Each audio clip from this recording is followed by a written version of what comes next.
CSSA Piringpuram presents Gnanavani by Reverend Sister Velangini Jyoti, a Silver Jubilarian from Rachura. మనం ఈరోజు పరిశుద్ధ మరియమ్మ గారు మరియు పరిశుద్ధ జపమాలకు ఉన్నటువంటి సంబంధమును గురించి ధ్యానించుదాము.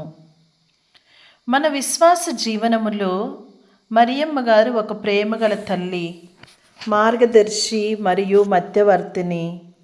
దేవుని యోచనకు సంపూర్ణంగా విధేయత చూపిన ఆదర్శమూర్తి ఆమె. ఇదిగో నేను ప్రభు దాసిరాలను, నీ మాట ప్రకారము నాకు జరుగునుగాక అని లూకా సువార్త 1:38 వినయపూర్వక సమాధానం మనందరికీ విశ్వాస మార్గంలో వెలుగునిస్తుంది. మరి మరియమ్మ గారు ఎప్పుడు మనలను తన కుమారుడైన యేసుక్రీస్తు వద్దకు తీసుకుని వెళ్తూ ఉన్నారు.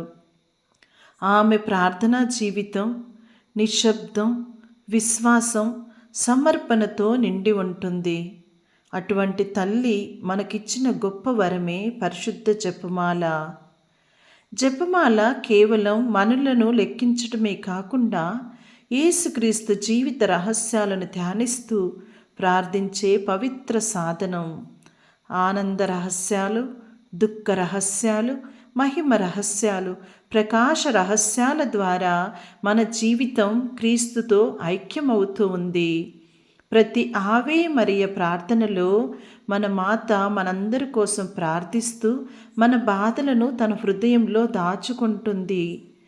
జపమాల కుటుంబాలకు శాంతిని, హృదయాలకు ఓదార్పును, జీవితానికి ఆశను అందిస్తుంది.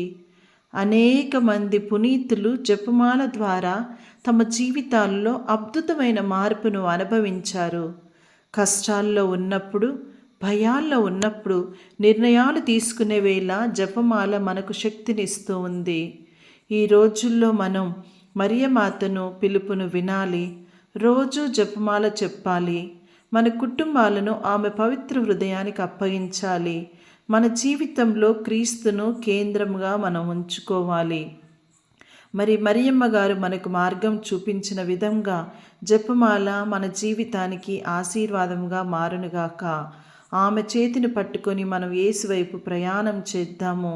మరి ఈరోజు ఈ యొక్క జపమాల సందేశమును ఆలకించినటువంటి మీ అందరికీ నా హృదయపూర్వక కృతజ్ఞత వందనాలు తెలియచేస్తూ, మీరందరూ కూడా నా యొక్క యూట్యూబ్ ఛానల్ను సబ్స్క్రైబ్ చేసి మీ సపోర్ట్ను అందించండి.